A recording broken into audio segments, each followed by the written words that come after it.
पढ़ेंगे दो और की divisibility. Divisibility of 3 and 9। 3 and 9। अब हमने दो और की देखनी है डिविजिबिलिटी, 3 और 9 की। 3 और 9 की देखो, 3 और 9 की मैच हो रही है डिविजिबिलिटी, इसलिए हमने इनको लेना है। पहले 3 की मैच हो रही थी, वो हमने 3 ले लिया। अगर नंबर है और 5 3, ये हमारे पास नंबर है। इनमें डिजिट आ गया एक 4 और आया 5 और आया 3, 3 डिजिट्स आ गए।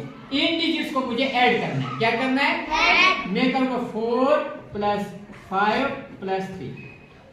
इनका जो सम आएगा वो क्या आएगा? 12। अगर मुझे 3 से डिविजिबिलिटी टेस्ट चेक करना है, मुझे देखना है जो रिजल्ट आ गया है 12, ये जो रिजल्ट आ गया है 12, ये 3 के टेबल में होना चाहिए। 3 के टेबल से डिविजिबल होना चाहिए। 3 से डिविजिबल। अगर हम देखें 12 3 के टेबल में आता है, इसलिए इस पूरे नंबर को 3 से डिवाइड होगा। अब हम चेक करेंगे लॉन्ग डिवीजन से। किसे करेंगे? अभी यहाँ से हमने जो डिविजिबिलिटी टेस्ट लगाया, इससे क्या चेक हुआ कि इसको डिवाइड हो रहा है 3 से। ठीक है, अब किसे हम देखेंगे? हम प्रूव करेंगे लॉन्ग डिवीजन से। देखो, ये हमारे पास 4 5 3, 4 5 3, इसको किसे मुझे डिवाइड करना है? 3 से।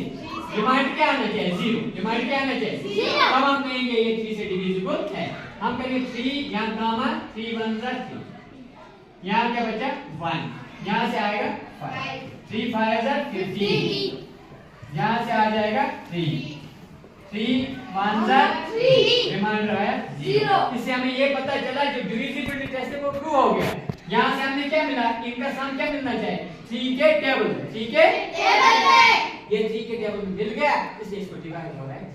ठीक है, अब आपने क्या देखना है? जब भी आपने 3 का डिविजिबिलिटी टेस्ट चेक करना है, आपने डिजिट्स को ऐड करना है। डिजिट्स को ऐड करना है। उनका जो ऐड आएगा वो किसके टेबल में आना चाहिए? 3। किसके टेबल में आना चाहिए? तब हम कहेंगे इसको 3 से डिवाइड होता है। 3 से डिवाइड होता है। समझ आ रहा है? इसको किससे डिवाइड होता है? 3 से। किससे होता है? 3 से। कब? जब इनके डिजिट्स का सम किसके टेबल में आ जाए? 3 के। ऐसे हम देखेंगे 9 का। ऐसे हम देखेंगे 9 का। अगर इनका सम 9 के टेबल में आया, किसके टेबल में आया? 9। तब 9 से होगा। किससे होगा? 9 से। क्लियर हुआ? अगर इनका सम किसके टेबल में आया? 3 के, तब 3 से होगा। और इसका सम किसके टेबल में आया? 9, तब इसको 9 से होगा। मतलब यहाँ पे हमें आपको क्या आना चाहिए? यहाँ आना चाहिए था या 9, यहाँ आना चाहिए था 18, यहाँ आना चाहिए 9 18, तब हम कहेंगे इसको किससे होगा? 9 से। 9 से भी होगा और 3 से भी होगा ना। अब इसमें दो चीजें हमने सीखी। एक, अगर सम किसके टेबल में आ रहा है? 3 के, तब किससे डिवाइड होता है? 3 से। मीन अगर आप और हमारे पास कोई नंबर है, उनके डिजिट्स को मैंने क्या किया? सम किया। क्या किया? सम। वो किसके टेबल में आया? 3 के, तब उस पूरे नंबर को किससे डिवाइड? 3 से। अगर मैंने एक नंबर लिया, उसके डिजिट्स को क्या किया? सम किया। वो किसके टेबल में आया? 9 के, तब उसको किससे डिवाइड होता है? 9 से। समझ आया? चलिए आगे फिर। Okay,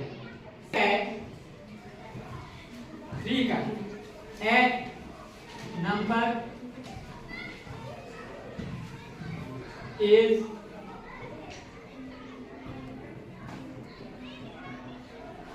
divisible by 3 if the sum of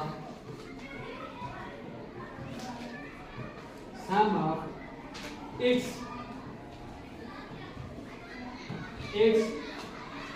digits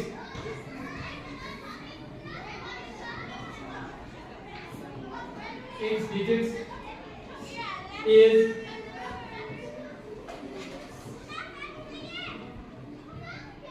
divisible by 3। एक नंबर को तभी किससे डिवाइड होता है? 3 से। जब इनके डिजिट्स को हम सम करेंगे, वो भी किससे डिविजिबल होगा? ठीक है। दूसरा हम लिखना है, एक number is divisible by 9, divisible by 9 if the sum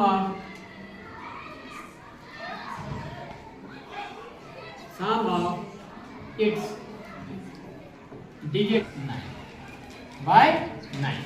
ठीक है, और इसके डिजिट्स का सम किसके डिविजिबल होगा 9 से। ठीक है, अब हमने जो किए थे पार्ट्स उन्हीं को चेक करेंगे 3 और 9 से। 3 और 9, ठीक है, आ गया।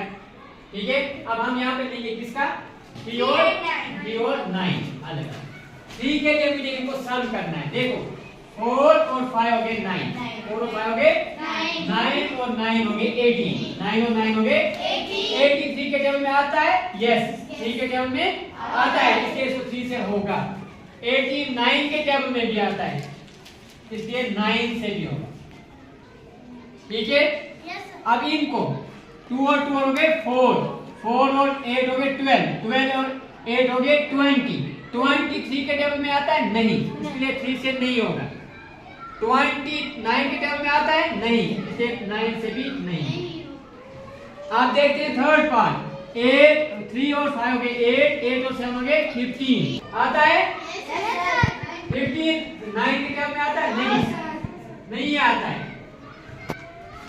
ठीक, इनको ऐड करो 8 और 5 हो गए 13 तो हो गए 15। ये 3 के टेबल में आता है लेकिन 9 के टेबल में नहीं।